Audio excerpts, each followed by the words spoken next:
Hey everybody, this is Victoria here with another Puff Puff Planet podcast. I've got a pretty special guest on here with us today. He's a very, very good friend of mine, someone who I've been lucky enough to meet through the industry. So I'm going to let him introduce himself. I've got Ross here. So Ross, I want you to tell us a little bit about yourself and your background and how you ended up here in cannabis. Absolutely. I appreciate you having me on. I feel like we randomly talked about this like a year and a half ago, and I said I'll be on whenever you want me to be on, so the pleasure is absolutely all mine. We've known each other for a minute now. It's been, I think, like 3.5, 4 years, something like that. Yep. So my background primarily, before coming to the wholesale side of cannabis, was I worked on the wholesale side of alcohol for about 10 years previous to this. Been in the licensed side of cannabis since rec started. But I came previously from selling wine, initially higher end wine, and then after that I worked with the Brewery group in craft beer. Came and did a few years launching the Select Oil brand with Curaleaf, and now I've landed as the director of wholesale for Doghouse Cannabis in Detroit and Arbor Kitchen in Ann Arbor. Yeah, so some awesome people. we've worked in a lot of different capacities. So yeah, absolutely. It's been a lot of fun. I mean, there's so many things that people don't realize. You know, I also have that like hospitality background, came from the food industry. It was never on like the wholesale side of it, but definitely on that retail side, kind of where I find myself today.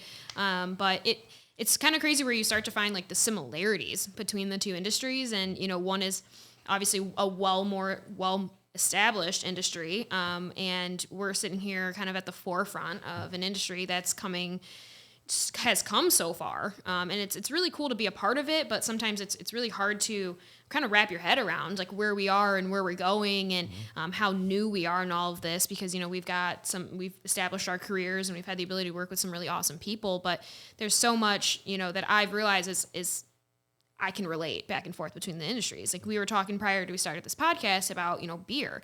And, you know, while we have come such a long way in cannabis and we're here where people are getting more regular, safe access to cannabis, we're not federally legal though. So we're not all the way there yet, but we're having states that are allowing it to be medically legal or recreationally legal. And so for us, it's like, what's that next step for our industry? Where does that go? And so, you know, you were relating it to beer, right? Yeah. So you tell us a little bit about that. Like how did that beer industry for you kind of transform? So, I mean, like, I think what we were mainly talking about was just like, I always say coming from that is these industries are totally not apples to apples, but there's a lot of things that I think that's why you and I connected was the hospitality background. Absolutely. There's a lot of things that we can bring from that into this that I think are very important for this industry. And we have a unique opportunity because we both started at the beginning of at least the recreational aspect of this, right? Yep. The more, what you said, you know, more people have access to this regularly. We have a unique opportunity to kind of display this to people however we want. And I think like people like yourself and myself are pretty focused on the education aspect of that, making sure that people are getting, you know, correct information. We were talking before this, you know, the unfortunate thing is as far as research, it not being federally legal, there's a lot of obstacles there. But unlike beer, what we were talking about was, I tell people this all the time, was I got into craft beer, particularly right at the beginning of the boom of that and saw kind of the balloon burst on it, got out of it right after that. But I'm seeing this follow extremely similar trends, extremely similar trends. I was talking about recently, like everybody's kind of chasing potencies right now, right? Yep. So I saw this go through. I've been likening it a lot recently to like the triple IPA phase of craft beer, where there are people are out there who are like, I want the 15% triple IPA, the most bitter thing you can offer me. Yep. I hate the way it tastes, but I want it. I want it. You know what I mean? Yep. And I think what you see now, I still interact with a large portion of the wholesale people in that industry, and what you've seen more now is people shifting way away from that and coming into drinking straight lagers or pilsner, something that's just simple, clean, like a perfectly brewed beer. They just want quality, right? Or the flavor, or you know, like I don't want just a bitter beer that gets me super drunk off a couple beers, right? So that's the big relation there is that people are kind of always searching for what they think is the bigger, best next thing until they like realize that maybe going back to the basics or going back to some simple stuff is where you need to be. I think I came from like a unique background in that craft beer industry too, because I worked in craft beer only with the Bell's Brewery group. And that's a group that, again, I told you before this, their focus is two things: education and it's quality. Yeah. So the quality comes around. I mean, if you're pushing quality like that, education has to come with it. So they've invested in infrastructure to make sure that people are getting that information, and honestly took pretty humble beginnings in not necessarily profiting right away, but making sure that people are getting quality product and that they're getting the information about why it's important and why that they should try that over X other product. Yeah, right? Exactly. So I'm seeing it just follow the people that I know that still work in that industry are saying I'm watching the cannabis industry and it feels like it's following the same trends that we did before. And I come from that and I'm watching it. I'm like, oh my gosh, like this is exactly what I've lived through already. So it's given me a unique perspective. It's given me a very unique perspective. And it's cool to like bounce things off even people in that industry still. It's not apples to apples. And I will say that all day long. Absolutely. To just get perspective from them is good for me sometimes. I think it's like the thing that I've found to be the most similar, right? So like I've always talked like, oh, there's sommeliers and there's people that have this palate that they understand wine. Like, and you said you came from that high-end wine. So it's something to me that like, I think cannabis is going to get to the point where you have like cannabis sommeliers in a sense, someone that is smell trained or taste trained, whatever it is, to certain terpenes and flower. And those are the things that I'm most excited about. And because with that comes a massive amount of education that has to happen. Have you seen the program? I think it's called the GA. It's there's a person I work with in the Ann Arbor area who's certified in that. Okay. And it's a lot of that stuff. I went through a program when I was in craft beer about off flavors in beers, about how to like taste for things that are wrong in the beer or how to describe flavors to people and whatnot. This guy that I'm talking about has that background in cannabis. I believe he went out to California for a number of months and just studied under some different people. Yeah. One of the most educated people I've met inside this industry. Yeah, I've actually heard a little bit about that, and that's something that I think is becoming a little bit more like familiar to me as I'm hearing that a little bit more, and that's something where the industry's headed. I think it's got a long way to go before that program is anything like these sommelier programs. I think that there's, again, that research piece that we're really missing. And so there's so many questions, like just working in, you probably get all the questions in the wholesale side, and I get all the questions in the retail side that are like totally wildly different, And my biggest thing is that people come in the shop and they're like indica sativa hybrid. That's like the first thing that people ask or they touch on or they want to know about. And it's something that sometimes is really hard to try to get the consumer to understand, because you're not trying to like give anyone misinformation, but you're also trying to guide them in the right direction of like what they're looking for. So something I find all the time is people come in and, if they don't really know much about cannabis, they might not even know that nomenclature of like indica sativa hybrid. And the way I've always looked at it is I've called it like a folk belief that has stemmed from the industry and just like how it started. So like, it's not necessarily like, I think it's a belief that's formed over like how the plant was grown and where it was grown. Is it grown closer to the equator? Was it grown closer to Afghanistan? Where does that landrace strain start? What does it look like? The effects that those landrace strains give when you smoke them. And through this like evolving industry that we have, we're like hybridizing plants and we're creating plants. And so where that indica sativa hybrid comes from is like those plants we're creating now are hybrid versions of those indica sativa hybrid or indica sativa landrace strains. Yep. So we're creating hybrids. And so you'll hear people walk around and say like, it's a total myth, right? Like indica sativa is like not a thing. Well, like there's a lot more to like dive into research into that, but that's not necessarily true, and we're just not there yet to have the like scientific background, the chemical testing, and we're not required to have certain testing on plants. But you'll find in the more like evolved markets like Colorado and places like that, like a lot of these companies test for terpenes. So like terpenes, and you're noticing it more in the Michigan market that people are labeling their products with their terpenes now, because that's the consumers actually coming in, and instead of saying indica sativa hybrid, they're like, I'm looking for X terpene. Like I'm looking for a specific terpene. They might have been to another legal state and they might have seen that on there and said, I really like this. And I saw it had these certain things in it. Yeah. Like I noticed that a lot of the product here doesn't even have that on there, and it's starting to make the suppliers like accountable for actually like putting that on their product. Because it's not like required by compliance to be listed, but companies that are trying to like put their foot forward and into the industry or like have an edge is like, let me list my terpenes, because they're realize some people may look at that and it's really nothing to them, because you still have those high potency chasers right now. We're still in that like transitioning of the people realizing how great high potency stuff is and then realizing how not great it is. So it's finding that balance for me in like in the retail storefront to try to like explain that to customers in like a way that they get it. And I think something that like we were talking about when we were originally kind of discussing this is, in my opinion, there's multiple levels to this. So you talk about like flower, right? So you talk about flower, then you talk about, indica sativa hybrid when it comes to carts. And then when you talk about indica sativa hybrid when it comes to gummies, you know what I mean? All those different things. There's like a few different things we could talk about, because like right now you're talking about we're talking primarily just about flower, Yeah. right? Yep. And we talk about like how many of these people actually have these original landrace strains that were called. This is an example of sativa, and this is an example of indica. Yeah.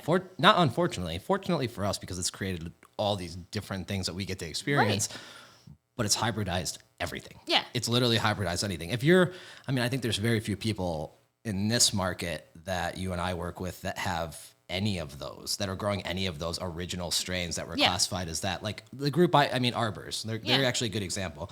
They have some of those. We'll grow Golden Goat. We'll grow Blue Dream. We'll grow Jack Herrera if we do. And people, they want it. Some of the older people really want that. But like, I think some of those people that are maybe even trying to keep some of that stuff around, there's some credit that should be due, because Absolutely. there's everybody else is trying to take those things and let me cross Create it with something this, and let me different. cross it with something like this. But if you can create a really good example of what we're at least saying is Golden Goat, that we've been growing for as long as we've had that cut from that person, like those people should almost get the credit, for growing that and having it available to people to give, a good example of this is what everybody says sativa is.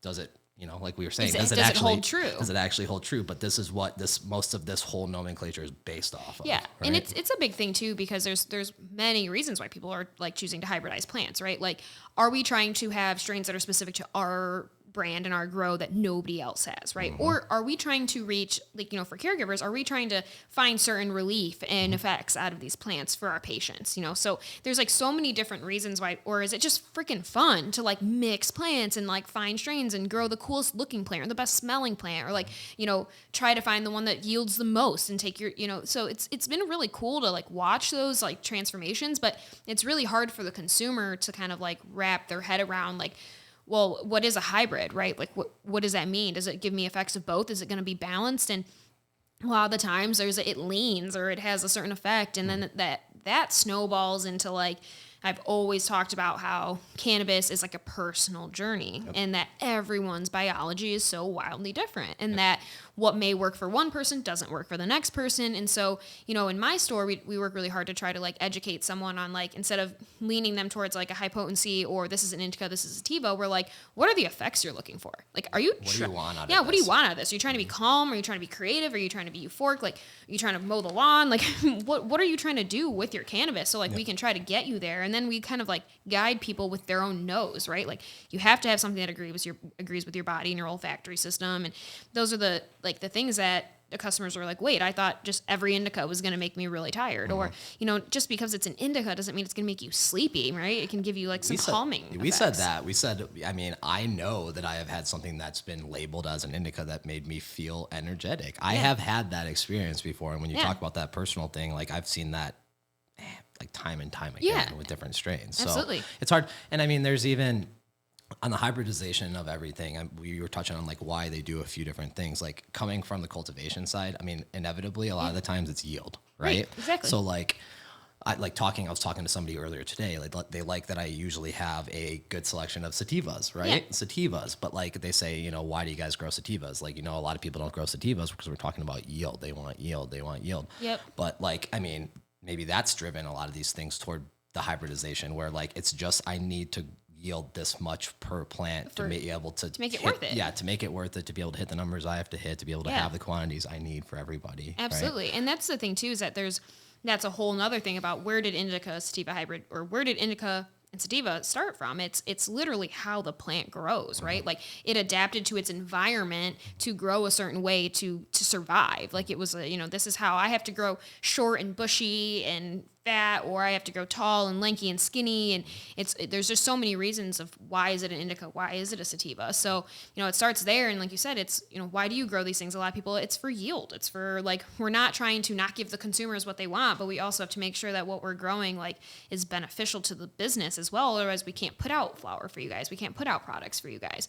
So it's been like, it's one of those things where, I love to watch it evolve. I love to watch customers come in now and they're like we were talking, maybe they saw it in Colorado when they went on a trip. Maybe they saw it somewhere else, but they're like, I'm looking for like limonene, right? And so it's like, they know a little bit about it, but they don't know a ton about it. They know that like, that's something that they really liked. Yeah. And like, something I really push with like our customers is, hey, if you smoked a strain that you really, really liked, like, Google it, look at its terpene profile, and try to find strains that have similar terpene profiles, right? Like, it's not going to guarantee to give you that exact same effect, but like, people also don't realize that effects like euphoria can go hand in hand with like calming and relaxing, right? Like there can be limonene and myrcene in a plant, which you would say myrcene is highly found in indicas and limonene is more found in sativas. It's like they can be found together. Chances are they will always probably be found in some capacity together. So it's like interesting because people think that indica relates to sleep and pain relief. And it's like, that's not necessarily true. Like you can have pain relief in a sativa as well. So it's all about that like chemical compound of the plant. So it's like it's not necessarily finding whether it's an indica or sativa that works for you. It's finding your strain. Yep. I mean, for me, I'm a pretty hyperactive person. Yeah. Like I'm like moving around all the time. When I'm talking on the phone, I'm like doing laps around my house. I'm a hyperactive person. Like the only time I like to smoke what we all call indica is not even when I'm trying to go to sleep. It's to calm me down. It's to make me not do laps around the house. It's to chill out. It's to focus me. It's to chill out a little bit. So like just saying indica is for, the end of the day. Like people say, sativa during the day, indica at night. Indica for me could be any time of the day. You know what I mean? I don't use that to go to sleep. I don't use that. I don't know. Very heavy OGs always do that to me. Yeah. Very heavy I feel like OGs. that's where more of the misconception comes. Not like, is indica sativa a myth? Is that real? Or are we being lied to? It's more like the way that it's being proposed to how it's used, right? Like you can use a sativa at night. You can use a sativa during the day. It's not like, drinking a shot of espresso and you're going to be up all night. It's like these things have different purposes. The effects are different. Like the level of how much energy may it give you, how sleepy will it make you? It's all dependent on like that strain and how it interacts with like your body and like neurologically how your body takes it. So like it's been super interesting to find people that come in and they're like, well, it said it was a sativa, but it made me tired. And I'm like, okay, like, yeah. I think that's interesting. Yeah, I mean, that's it. Like, I mean, I know like you guys are at a busy shop. Right? Yeah, in so a you retail got a lot storefront, of people right. coming through and whatnot. But those are some of like the most interesting conversations. I come from the caregiver background before this, right? And like back in the day, they weren't dealing with nearly as much volume. So a lot of the appointments that people had at those early shops were very consultative, where you're sitting with that person. It might be like a 15 to 20 minute interaction where you're talking about what you're actually looking for. Yep. I grew up over near Ann Arbor. So like some of those original early shops, you'd go in there and it was seriously, it's like a 30-minute conversation, but like I got a lot out of it. I learned a lot from doing that initially. And I think some of those conversations with the people that say like, I smoked this sativa and oh my gosh, it just like put me to sleep. Like that's interesting to me. Like I want to talk to that person and be like, okay, well like let's try something complete. Let's flip the script. Try an indica and see what it does to you. Like that's super interesting. And like things like that too that people have to take in like context. Like where were you when you smoked your sativa? Were you like laying in bed after a long day and you were really tired? Yeah. Like, THC in itself, despite its terpenes that's being accompanied by, like has the ability to chill you out. Like, so it's like what, and people don't even think about what did you eat? Did you have a big meal? And that's another thing. People are like, I smoke with 30% did nothing to me. It's like, well, what were you eating? What were you doing? Were you like running? Did you go on a jog 20 minutes after you smoked and you just burn it all off? Like, did you eat it all away? Like there's things like that people don't realize. It's so like contextual and like the whole basis of like, did you smoke indica while you were out socializing with your friends and you were like hanging out and you felt like it gave you energy, but really you just had a good like high like you just had a good high from it and you were hanging out with your friends and you're not tired in those settings. Like it's not like an immediate smoke this and you're gonna be knocked out, right? The set and setting thing is like so important to me. Like I feel so different. Like, I mean, we did for the Doghouse group, we did like a little dinner last night where we were smoking through some new phenotypes, just trying some stuff out. Yeah. When I'm amongst a bunch of people, I just feel like I get higher than when I'm just like smoking, when I'm like chilling out by myself. You're like, not no feeling joke. like that sleepier, that like that sort of energetic effect. Cause it's the same thing. Like I've gone to a lot of cannabis events, right? Where I'm outside in the weed tent. Someone's like, hit this joint. And I'm not like, is that an indica? Like, like I'm going to go to bed. I hit it and I'm just high. Like I just feel pretty high and I'm having like a social interaction. So it's something that people have to think about too, is it's all like setting wise. Cause even when it comes down, if we move from flower into like an edible category, right? Like someone will be like, I ate an indica edible and it didn't make me go to bed. And I'm like, well, did you have your TV on and your phone in your hand and your like there's so many things that you have to think about. Did you have a like, bad day? Did you have a good day? Did you have a good day, bad day? That throws it. Were you by yourself? Did you have company? Like what were you doing? What were you eating? Yeah. So it's like something that's like the consumer really thinks like, and I think it's because we come from a place, right, where you're like, we have prescription medications or like Tylenol, right? Like my back hurts. I take the Tylenol. I have like this immediate It focuses on this part, like this medicine focuses on this part of the body and is supposed to do this to you, and it's like clinically proven to that. Like that's what we were talking about, where like this research aspect of it that we can't really do much with cannabis inside of, we don't know. We have no idea. Like you said, if you take Tylenol, I hurt. I'm going to take Tylenol. I'm going to get it into my system and I should feel less hurt. You know what I mean? Exactly.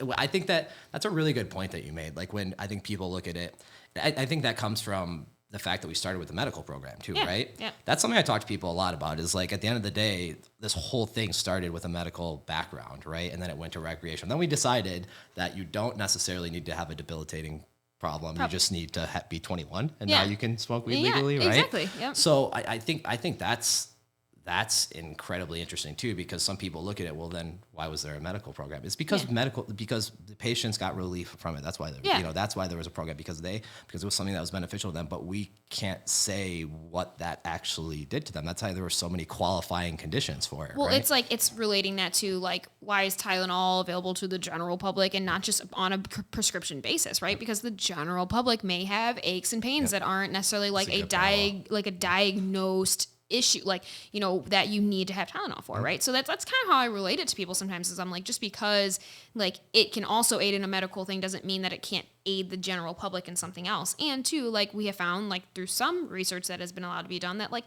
it is a recreational thing that we can do for fun too, like having a drink. Like there are people out there that don't want to have a drink, they want to hit a joint, you know, they want to eat an edible. Like we have found that there's, you know, some recreational use out of it too. So like, you know, while some people have pivoted and maybe had their med card and now choose not to and just choose to shop recreationally, it's like there's relief to be found in everything. And I tell people all the time, whether you're actually like smoking like cannabis recreational, most people who start just doing it for fun realize that like it aids in other things. And then they're like, a lot of things. Wait, like that helps my anxiety. Wait, this helps this. And it's like, now I'm not really just doing it just for fun. Like, yeah, it's a part of it, but it's also like, I know it's going to help me in a social setting with my anxiety, or I know it's going to help. I've had back pain all day. Like I'm gonna go home and rip my joint instead of taking 2 Tylenols. Like, and that's something that people don't realize, is that there's like, people have found substitutions for things in their everyday life. I come from the alcohol industry. Yeah. I drink alcohol very infrequently nowadays, and it's been more just, I mean, I think the social acceptance of it, where, you know, if you're at a bar, some places will let you go on the patio and smoke a joint or whatever, and don't look at it maybe even as a way that it's cutting into their alcohol sales. Because that was something I used to hear from bars, is like, you know, if marijuana becomes legalized, like it's going to cut into my alcohol sales.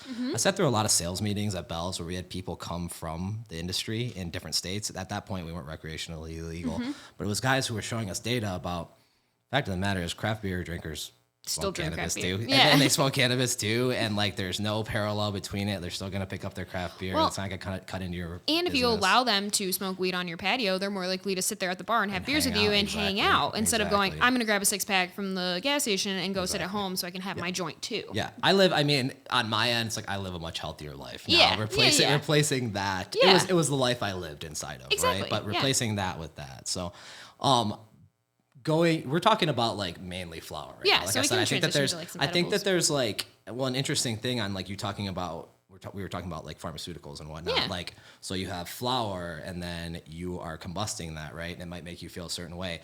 Then if you eat an edible, you know, be it Absolutely. a full spectrum or if it's a distillate edible, that's going to make you feel completely different because of the way your liver, you know, processes that. Yeah. So one person might feel a certain way from an edible, might feel very energetic from an edible. Somebody might be put completely down where they can't do anything. So like even the way your body processes it through the routes of which you're using it is pretty interesting too. Do I actually get that sativa effect from eating any edibles? I think I hear a majority of the people that eat edibles say it's like slowing them down more than anything, and it might say sativa on it. Right. And that's just too, because, you know, when we're transitioning now from flower to the edible conversation, it's like edibles, we know now the market's coming around to doing some more fun stuff, right? Like traditionally edibles are made with distillate oil. And distillate oil is what? It is just a high-potency THC concentrate. Yep. You know, there's no other cannabinoids, there is no flavonoids, there's no terpenes. Like we have heat all that stuff out of the product to get as much potency of THC as we possibly can.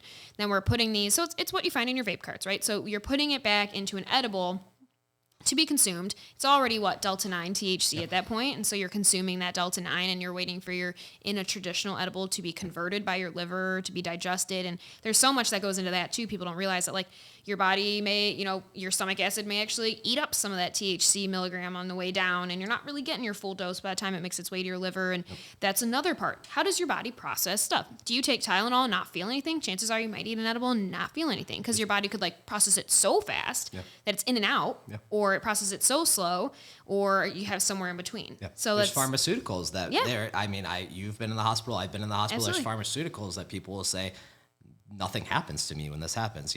Is that true of that person? Maybe not. But like, there's people who will be like, I know from being in the hospital before that you gave me this type of pain medicine, and my body does not seem to process this correctly, and I get no relief from it. Right? Yeah, exactly. So that's something too that the market now is transitioning from just like purely a distillate gummy, because they're labeling these, and again, no malintention from these companies, right? But they're labeling them like indica, sativas, or hybrids, and what they're doing is they're adding back, most of the time botanical terpenes to like mimic the effects of certain strains or certain, hey, this is what we typically would find in a sativa is like these limonene, right? So we're going to try to add back some like limonene terpene, but we derived it from limes and lemon peels or whatever it might be. And we're adding that back in to hopefully give you that effect. But again, we're still missing the other cannabinoids. We're still missing the cannabis terpenes. We're still missing cannabis flavonoids. So it's like the lipids, the fats, everything that you find in the cannabis plant that make that well-rounded high. It's like you're missing those. Yeah. And this has been like, you've seen like live resin gummies come around and whatnot. Yeah. That's been like a little bit of an advancement to try to introduce a little bit more. I'm so excited to see it. Yeah. Or like we were talking earlier about this, like full spectrum gummies, right? That are not just purely THC. It's not just distillate. It's not just terpenes introduced. It's the terpenes that were in the flower I used, and I used its single source. This is sativa. But then at that point, is it? It's sativa flower, it's indica flower, it's hybrid flower, but we called them that. And then we made it into an edible. It should have these effects on you. Yeah, so it's like the whole it's like a big kind of like vicious cycle, right? But it's like the whole idea is that we're like trying to get closer to those mimicked effects in edibles. It's like I think the big reason is the market was driven to like, oh, we want our edibles to not taste like weed, right? Like, we don't want to taste the weed. That's why we are not smoking it. We don't want to smoke it because we don't want to smell like it, and we don't want to taste it. So, like, we want to eat it, and we don't want to, like, and that's what we want to do. So you're in this distillate market, and then people are like, I'm, like, looking for pain relief, and I'm looking for, like, I don't want to just be stoned to the bone on my couch, because there's a lot of people that eat a distillate edible, and they're like, I just get, like, doesn't matter if it's a sativa, doesn't matter if it's indica, doesn't matter if it's hybrid, I just get melted into my freaking couch. And it's like, well, that's what happens when you take in such a high-potency version of THC. THC molecule on its own is just very, like, sedative. Like, it's sedating. So it's like, that no matter how much you try, you can even, there's gummies that people are throwing caffeine in them now, right? To really try to push that sativa, because they're probably we want more sativa out of our edibles. So it's like, okay, well, now we're adding something back that we've known to actually give you energy, which is caffeine. So the market's now pivoting to hash rosin gummies and full spectrum gummies and live resin gummies and RSO gummies and things that are coming out that, again, are all those like full spectrum versions that contain all of the great stuff that makes smoking flower so freaking awesome. And so, again, an edible that tastes a little bit more like weed, though, right? And so people come in and they're like, the effects were great, but it tasted like, I hated it. And it's like, you're eating weed. What do you want it to taste like? You want it, it's weed. It's going to taste like weed, And like, you're not eating an edible for like delectable enjoyment, right? Like, this isn't like a gourmet, like it's awesome if it is, though. It is, right? I appreciate, I agree. Because on that end, it's like the group I work with, right? They have a full spectrum gummy. I love the flavor of it. I don't think it's there's not an overwhelming green flavor at all. There's actually very little. So there's like ways, if you're to do it. Like, okay, we come from hospitality, right? Yeah. Like, there's very good chefs, pastry chefs, candy makers that are very good at what they do. Right. And I know, like, I personally know some friends on the caregiver market that are he's a phenomenal chef, and he works with other chefs, and they make gourmet edibles, and they're heavy hitters too. Like, their dosing's correct, their emulsifications, it's awesome. Like, overall, just awesome edibles. I appreciate it a lot when the edible tastes like, because I'm a person, you and I have talked about this so many times. Like, I distillate, when I eat it, nothing happens to me. Like, my body will not process it correctly. It has to be RSO. It has to be like an infused butter. It needs to be like a full spectrum gummy or something like that.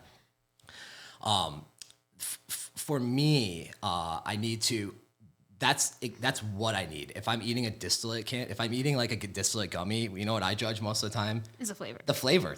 Like, is this a good piece of candy? I'm actually, I think, like a pretty good judge on that, because it's like, like, pull anything off the wall right now. Like, if you want to know my opinion on it, nothing's gonna happen to me. It just doesn't seem to affect me whatsoever. Yeah. But I'd like to see how this tastes. Yeah. And I mean, that's too, like, I guess I have to revert a little bit and say, like, because I'm not an alcohol drinker, right? Like, I'll go to the bar and be like, I want a drink that doesn't taste like liquor. Yeah. Right? You know, like, and that is the person coming in being like, I don't want an edible that tastes like weed, right? Like, here I am being a little bit hypocritical in the sense that, like, I enjoy the drinks that don't taste like booze, right? Like, I want a drink that tastes like a fruity, like, smoothie or something like that, like a juice. I don't want it to taste like liquor. But you have that. But that's. I mean, I think that's what, like, we were talking about before this is, like, I think it's good that we have options. Yep. And, like, you guys having your retail shop, like, you need options and you need to be able to fill this big menu out. And that's what us as suppliers are looking at. Like, on the supplier side, it's important to have SKUs and it's important to have a bunch of different things. We want a gummy.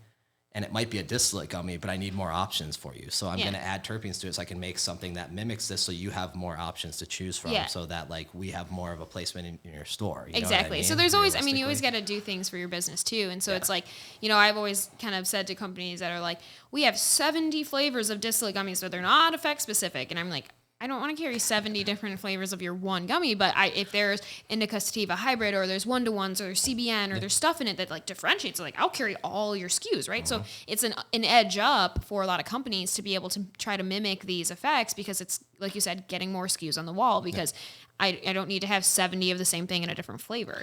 And but I can go right back, again, I could backpedal this right back to craft beer. And, like, I saw this, like, I remember early 2000s, like, every retailer out there, you look at old craft beer bars that open. They have 25 taps. If you go to those places now, about 6 of them are full because they can't afford to have all those options because all of them weren't selling over that much. So they cut down. Spoiling beer or something like that. Yeah. They cut down. They started choosing certain people who make quality products and they started focusing in on quality. So like I said, I think it's good to have options, but then there's a huge obligation on, it comes from the supplier, I think. Yeah. So there's a huge obligation on the supplier to talk to the retailer about how they should be talking to people about their product and why it's different than others or why it might make you feel this way. What sets it or why apart. we can justify that this is a sativa, this is an indica, this is a hybrid. Yeah. So, like, education all day long. Yeah, what sets it apart. And that's, like, I think where I will admit, like, in the beginning of this cannabis industry for, like, in recreational, like, a lot of those companies were missing the mark on that. Yeah. You know, like, they were just trying to push out products into the market to get into the market to make some money, which, you know, realistically, I understand that. But if you take the time, like, you know, Bell's did, to market their product and educate their consumers or their employees even to how to sell their products, like, you're going to be more successful in the long run. It's going to take you a little bit longer to get there, but it's that ROI, right? Like, your initial investment, and then over time you realize that like, now you're one of the more like educated companies in the market that know more, that had more to offer, have more reasons why you should buy their product, not just this is going to get you really high, like, or like this is going to make you hungry, or this is going to do what you need it to do. And so it's been such a, like, journey to watch it. So, like, edibles, especially, like, you're on the wholesale side, I'm on the retail side. I get the pitch, right? Why do I buy your product? And sometimes, like, I can tell that there's definitely purchasers in the market like myself who just, you know, don't ask questions. And so sometimes I'll ask questions and they're kind of taken back by, like, the question I have, and they're like, I'm like, what's different? I'm like, do you have something different? Is it full spectrum? Like, how do you use it? Is it fast acting? Is it regular? Like, who are you sourcing your product from? Where's your distillate from? Where is this coming from? Like, is it really full spectrum? Like, and sometimes people are like, can they answer it? Yeah, they're like, no, and a lot of people can't. Yeah.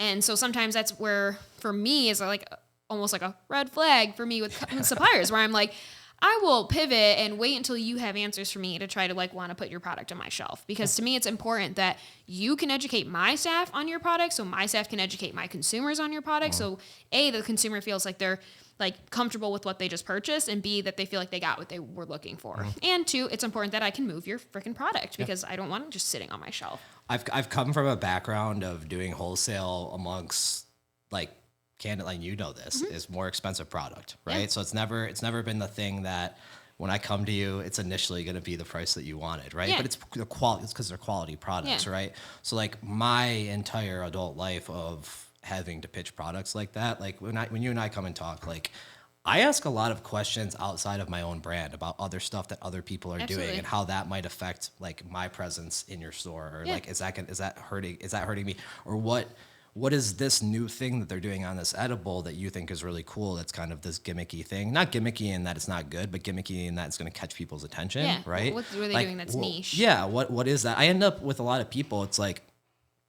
I'm intensely focused on education. Like Yeah. I'm intensely. I come from a family of educators. My mom's a teacher, right? So like I'm intensely focused on that. And I think that there's, like I said, a massive responsibility on the supplier side of being educated ourselves to be able to answer those questions that you're talking Absolutely. about. Because if I can't answer it to tell you what to tell your people, to tell Yep. the person, then why is that person going to buy that? Well, and there's like so many of these companies that are so big, sometimes they're coming out like you have, I have 6 reps for one company, right? And none of them really know the answer to the question that I'm asking. And it's like, okay, well, you can try to support me and be like, we'll have vendor days. And, but what's so good if your, vendor day is just an employee standing behind the table, like just giving stickers to somebody. Might know less than you too. Right. That, like, what I mean? And that's something that I think is important, that like, I want that education piece for my staff. Like, and if you ask me what moves in my store, it's what my staff likes. Yep. Right. And that's like, at a bar, at a restaurant, what's your favorite thing to eat? What's your favorite thing to drink? Like you're going to push what you think is great or whatever. And you have reasons for that. My staff has reasons when they feel educated on something and they feel, and everyone loves free weed, right? So I always tell companies, you want my staff to push your product, if you need to bring up samples, right? Yeah. You need to like stand behind. If you want my staff to try your stuff and feel like confident in like selling your stuff, like you need to make sure you're bringing it to their forefront. They're your sales reps, right? Us going into, we need to be confident that we have all the information to answer all those questions. Absolutely. Too. Like I was, right when I got here, I was talking to some of the staff at this building and just they're asking my background, and I was talking about when I transitioned from I was selling like fine wine into craft beer. Mm-hmm. I went back to school, and it was a program through Schoolcraft over in Livonia. Yeah. They have a really good culinary program over there. Yep. So they attached a brewery, and there's a brewery inside That's that awesome. school. Yeah. So they spent, I think it was like $1.5-2 million. They built a very nice brewery inside of that. So while I was selling wine, that company I worked for put me into that program. It was a 24 credit program, and it was classes on how to explain flavors to people, how to identify off flavors in beers, like something that chemically went wrong during the brewing process. There was an actual hands-on brewing portion of it too, where we were working on commercial equipment. And I remember going into that, talking to the people that were the educators, and this one guy came up to me and he goes, like, what are you doing here? And he goes, you're a sales guy. And he goes, I know where you came from. Like, they told me where you came from. He goes, do you want to be a brewer? Like, brewers are criminally underpaid. Yeah. Criminally. Yeah. Like in the whole sales cycle of alcohol, those guys get paid the least, and they make this quality product that we all like, right? So he's like, what are you doing here? And I told him that I noticed really early on in selling wine that the guys that I worked amongst, and these are guys that are, at that point I was 22. They're guys that a lot of them are 20 years older than me, 30 years older than me. They've been at it forever. They've been doing this job every single day for the last like 20 years of their life. Didn't know a lick about what they were talking about wine. They could just, all they Fake knew, it till you make it. all they knew was this one sells well. I put this one into here. These people make this many dollars off of it. But if you started digging into like, how was this made? Where did the grapes come from? Any of that, You're just giving fuel to the company, like more reasons for your servers or your bartenders to sell a product, right? Like you're giving fuel to that fire to give reasons. Like the consumer wants to feel like there's a value, and that's what people don't realize too, is that like we thrive off reviews and opinions, and we want like. How many of you will search for like a restaurant before you go to it and look at the reviews, right? Like you're like, oh shit, I like 2-3 stars. Like I'm not gonna go there, right? Like, or oh my god, they have like 200 5-star reviews, and like I'm gonna try that place out. Like, and people do that for dispensaries. People do that for everything. You go on Amazon and you pick the one with the highest reviews that has prime shipping. 100%. I just thought it was really, it's like really important to me that. Like, because you care about this industry and I care about this industry, and we're in like a unique position where we have the opportunity to build it and like basically get the information out to people that we want them to get, essentially. Because most of these people, I mean, you see this at the retail shop. There's people who come in every single day that have never tried cannabis in their entire life. They're like, just guide me. And you're giving them the information. So you're starting them off on their journey. Yeah. We have this incredibly unique experience to like either give them good actual facts, which again, we're talking about, is it fact? Like do we know? But like we give them the information to start their cannabis journey. So like you care about the industry, I care about the industry. We want to make sure we're giving them the right information and we're directing them in the right way. The first like interaction I had with a customer actually within Planet was like before we were like truly ever open, right? I'm like getting displays ready in the store, and some lady knocks on the front glass door, and she's holding like a white paper bag, very similar to what you'll find in any dispensary, right? Like it was stapled up, and I'm like, what is this lady doing? So I open the door and she goes, hi, I have a question. I know you're not open, but do you have like 5 minutes to talk to me? And I'm like, yeah, sure. What's going on? And she goes, so I went to X place in Ann Arbor. I bought all these products, and I don't know anything about them. And it was like a middle-aged lady, like my mom's age. And she goes, I'm pretty scared to try it, if I could be honest. That's and real. I'm like, I'm like, let's open the bag. Like, let's freaking see what you got. Like, I want to see, what did you buy? I'll walk you through it. It's very name brand products that were in the bag, everything I was really familiar with. And, it wasn't like they necessarily guided her in the wrong direction of what she was looking for, but they never gave her the like education on how to use it. What is like a proper way to use it? She was like, I like to have a glass of wine at night. Like, am I going to like overdose if I eat this edible with it? And, things like that I wish she would have felt comfortable asking in the store or would have had more guidance on and stuff like that. But there's so many customers like that. And it was, you didn't even buy products from my store, but I'm going to sit here and I'm going to educate you on it because I want you to feel comfortable using these products because I'm an advocate for cannabis all over. I don't care where you choose to buy your product. Obviously it'd be nice if it was in my store, but I want to make sure that you feel comfortable using the product. And you want them to have a positive experience. Like that's very important too. It's Super. like, I want everybody to have a positive experience with that. Like I come from a family of casual users. My mother, though, I can say this confidently. My mother has never been a user or whatever, and she's the type of person that like, if I'm gonna approach her with this and want her to try it, and she does want to try that, but it's never been a pressure thing, right? But I want her to have the most positive experience she could have. I would hate if she had a negative experience and it was like a missed dose. And I will never do this again. Yeah, exactly. I would hate for that. I would absolutely hate for that to happen. So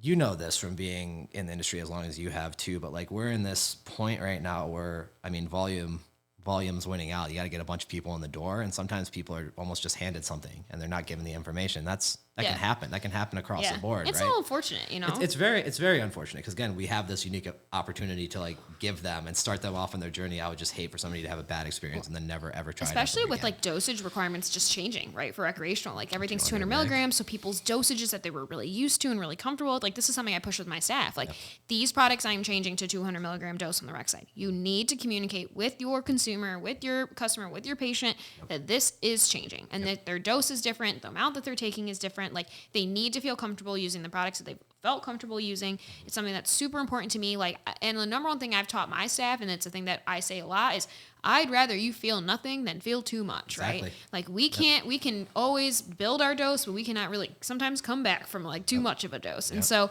those are things that while maybe you would think it's more costly or more annoying and it takes more time and you have to have patience. Like I promise you as a consumer who has been wrongly dosed and misdosed, like you don't want to really find yourself in that position. And as someone who's trying to advocate for cannabis and end that stigma and get more people kind of on our side, it's important that we choose to like educate them properly because yes, like we have people that come in the store that want to get absolutely ripped and like we can do that, right? But we have a lot of people that come into our store seeking like specific relief for things and you have to be able to like guide them that way and trust that like they need to trust you. Like buying cannabis in a store for a lot of people is already a weird situation. Like they're uncomfortable. People are still uncomfortable to step in the store. And this is something that I tell my staff that like you have become so normalized to it because this is your job. This is your everyday. You're in here all the time. So like for you, this is a comfortable, normal situation. But for so many people, it is weird. Like, and they still feel a little like taboo. Like, am I going to get in trouble? Should I do talked this? to you about this with the UP. Like I have amazing partners that I work with up in the UP, and I started covering that part of the state. This was 3-4 years ago, and there was a handful of shops up there, and it was just, I love going to the UP, so it's like a nice thing to go up there too. But like those guys haven't had access. While we've all had access down here in the Lower Peninsula, I love going up there and talking to them because they're the people who want to soak up every single piece of education I want to give them, and it's still kind of a taboo thing. It's very exciting when I go up to the shops up there, and I really enjoy it because they're the ones that.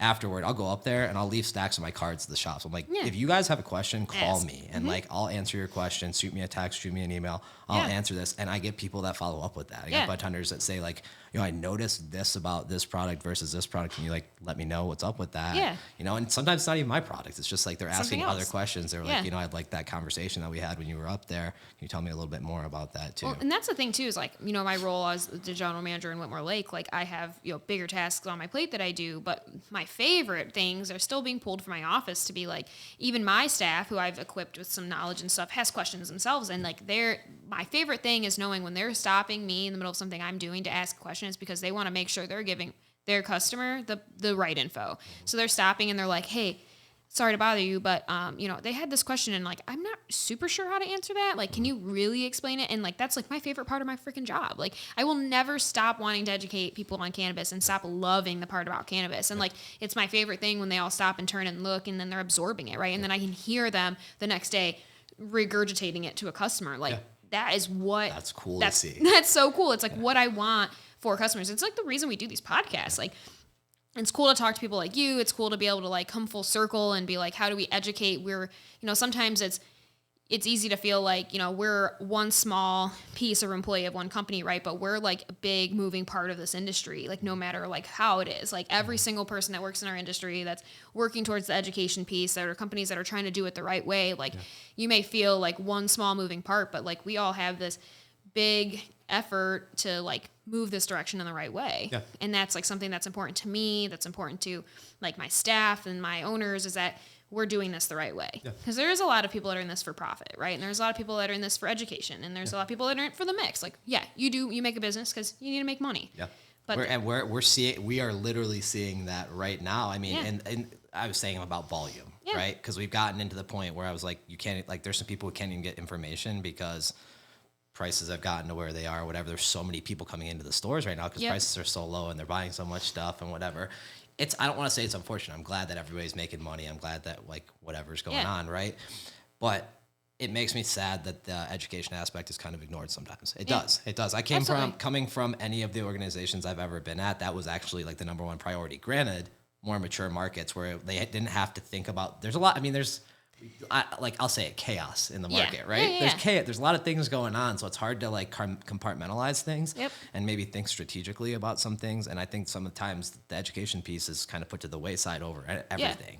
So that's why I like aligning with you guys. There's a lot of people I've been working with extremely consistently over the past 4-ish years, where it's like I align with you guys because I know that like the information you guys are giving people is what is correct, and you're trying to give them the most correct information. And it's constantly changing, right? So 100%. We're constantly trying to like pivot and give them the right info and make sure we're doing our part to be like an effective like citizen and in effect in this community. So it's like I'm constantly telling my staff like, or if there's something that I don't even know, then I'm like, let me get back to you on that. And I have no problem telling the consumer like, I don't actually have an answer for that, and like I'll do some research or look into it for you, and I'll get back to you. I respect that as a customer. If somebody said that to me, I respect that if anybody ever out of says anywhere, that to me. anyone, everywhere. Like to have just the like to swallow your pride and be like, I wish I knew the answer to this. I'm gonna, instead of just BSing it and being like, I'm gonna pretend that I know what I'm talking about here. And so that's something too that like when my staff can learn to pivot to me and ask questions, like while they probably don't want to come to their boss and act like I don't know the answer to this,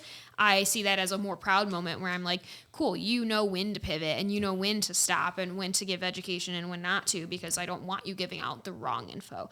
And there's also no doubt, like I have no shame in stopping someone of my staff or my bartender who's giving something that I feel is misinformation. It doesn't happen often, and it's never malicious, but it might be they might misspeak or say something in the wrong way, and I don't want the customer to take it a certain way. So I'll be like, actually, like I like to like kind of phrase it like this, or I like to like to educate them in it this way. So it's something that there's a constant education piece, constantly evolving. There's so many dispensaries that I've gone into personally that you can just walk in and they'll be like, well, I smoked this brew, it was awesome. And it's like, okay, well, like, does it make you tired? Yep. Like, I remember going into a store and like very easily and telling like they're probably doing a sales competition on this product because it would, for one person, it would make you sleepy. For one person, it would make you mow the lawn. So it's like this one product did all of these things because they're just trying to push a sales competition on it. Yep.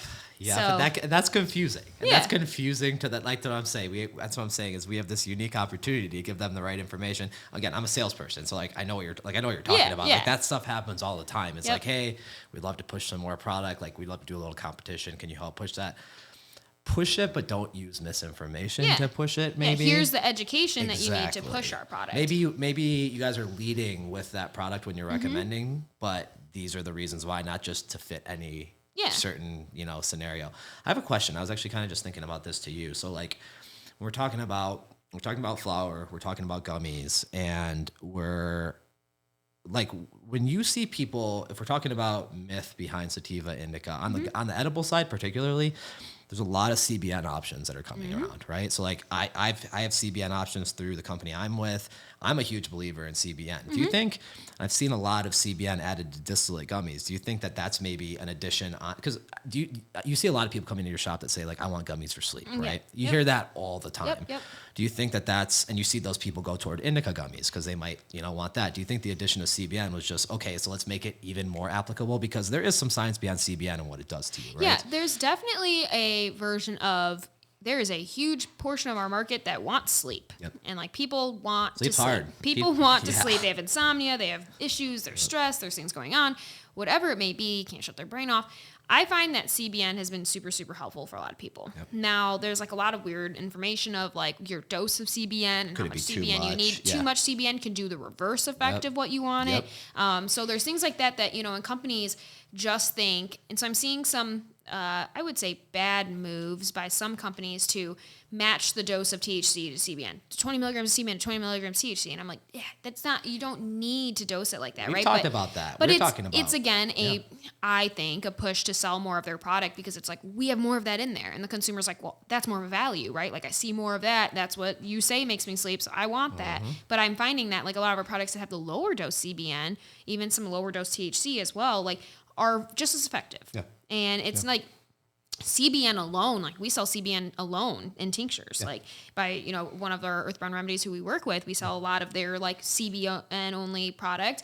And so it's like CBN by itself, you don't really necessarily need to pair it up with THC for it to be effective and to help you. But it's definitely, I have found like people saying I was using indica gummies before and now I'm using CBN gummies and they definitely work better. Like I would say that like indica gummies are helpful to help you like get asleep, and I think CBN gummies are really good to help you stay asleep. And so like there's a lot of companies that are coming out with like indica effect gummies with CBN, right? So they're trying to do both, trying to have a little bit of indica effect to it, trying to have CBN to it, fast acting CBN gummies. I look at those as like get asleep, not necessarily stay asleep. But, CBN I'm finding to be pretty hot in the market. It's like my top selling products are CBN for a lot of it. I'm a terrible sleeper. I like wake up like every 3 hours. For me, it's like RSO or CBN are the two things that will keep me asleep. I don't have a problem getting to sleep, but it's like I just wake up over, my brain is just all over the place. I'm thinking about stuff all the time, but I wake up like every 3 hours. If I use a generous dose of RSO, or if I do, we have some full spectrum gummies that have CBN, and if I eat those, it's like a whole night of sleep for me. It's like every single time I do that, I won't wake up the whole night. I don't necessarily, I could dose RSO every day, I think, but I don't necessarily want to do that right now. It's for more like extreme situations where I'm like, I'm really tired and I need to get to sleep. But that's like, I wonder if we're going to see more so. I mean, I don't think we're ever going to see a change in, flower classification. I think that there's always going to be that sativa, hybrid, indica, like at least initial nomenclature to it, but I wonder if in like edibles or in vapes that will move toward more just adding minor cannabinoids as opposed to adding terpenes. Well, and that's like what I'm curious about is, it's going to bring about a lot when federally legalization happens or occurs or whatever, because it will happen. It's one of those things that I think we're probably never going to get away from indica sativa hybrid, but I do think that maybe we'll tie it to more like actual scientific research of those strains, or and that's another thing too, is like for me, like indica sativa hybrid goes along with like the strain. So like people labeling this as this is Blue Dream, like is it really? Or like, are you saying it's Blue Dream? So like for me, I think that it would be really cool in the market. While it would be more expensive from the grow end and all of those things, I think for the consumer base, it would be really cool if you had to hit like a certain, chemical panel or like whatever it is, test for certain chemical compounds within the plant, certain terpenes to really classify yourself as this Blue Dream, right? Like you have to be within a 90% of this or whatever to really label it as a Blue Dream, or to say you have to actually compliance wise test for terpenes and put these terpenes out there. And like I see some companies already pivoting from sativa indica hybrid and calling it like uplifting, enjoy, relax, like things like that to try to like get a little bit ahead of the curve there. So I do think that we're never going to escape indica sativa hybrid, but I do think that educating the consumer base on it and realizing that like no one has bad intentions behind it. We have to realize we have to find the product that's right for us. We have to, do that work, be patient to find that product, to do our due diligence. And especially like as a consumer, like even before I was in this like space, as like this was my career, like I just looked up cannabis stuff all the time. I just thought it was super interesting. I thought it was super interesting, but I also wanted to like know a little bit more about, I wanted to go into a dispensary and have knowledge. Like I wanted to like know what I was talking about. It's like going to a car dealership with like all in your head and not be like, I'm not going to be bullied by that car salesman, right? Like, so it's one of those things where I always encourage the consumer, like there are like some credible sources online to look for, and there are books and there's things that you can do. So, I wanted to be able to bring you on today to have this conversation because I just think that you're someone whose brain is really, it's fun to pick your brain, and appreciate that. It's something that you've always been honest, so transparent. I appreciate that so, too. It's not a lot of people, in the industry, sometimes it's hard to find some transparency where, we can accept that we're working for companies and we want to do right by them and stuff, but we can also be, transparent about the education on the market and, be honest about what we're doing and what's going on. We have a lot of years to go in this. Something that I talked to, my people at Arbors, they've been at it forever. They've been at it for a very long time. And they always say, when they see some of the things that are going on out in the industry right now, they say like, we're 4 years into this recreational market. That's 4 years. It's a There's baby. so many years to go. Yeah. So like, again, I like keep reiterating this, like people like yourself, people like myself, we have this unique opportunity to turn it into what we want it to be. Yep. And I think that we should, with this being what it is, I think we have a due diligence of like giving people the most factually correct information that we can. Yeah. When we're able to do that on a research level, we'll have even more facts. I was just thinking about like the beer thing. You know how they like classify certain like different types of beer? It's literally just based off a few people that are considered super tasters in the world that can pick out certain flavors in this, and the color looks like this. So that's a porter now. That's not very scientifically based at all. So I'm really looking forward to the day when like we can break stuff down like you're talking about. I think it'd be a very interesting thing if it's like if your flower has these certain things in it and you're calling it Blue Dream, okay, it's Blue Dream. Yeah. Right? I think that'll be really interesting. And it would make the consumer feel more like comfortable about this is what it is. Because I mean, there's times where you go and you buy Blue Dream from one place and Blue Dream from another, and you're like, they look different, or they smell different, or they do different things to me. And while we can accept that there's phenotypes and there's different, you grow it like every time you grow a plant, or the genetics of it can just be a little bit different. Like that, we can accept those things. Like they should be kind of relatively somewhat the same, and identify it the same way. Yeah. So while I know this was the first time we've had you on here, we plan to definitely probably bring you back on here and chat again. There's so many topics that we can touch on and, talk for hours on. So I appreciate you being here. Appreciate it. We will be back with another Planted podcast here soon. So thanks for tuning in, everybody. Appreciate it.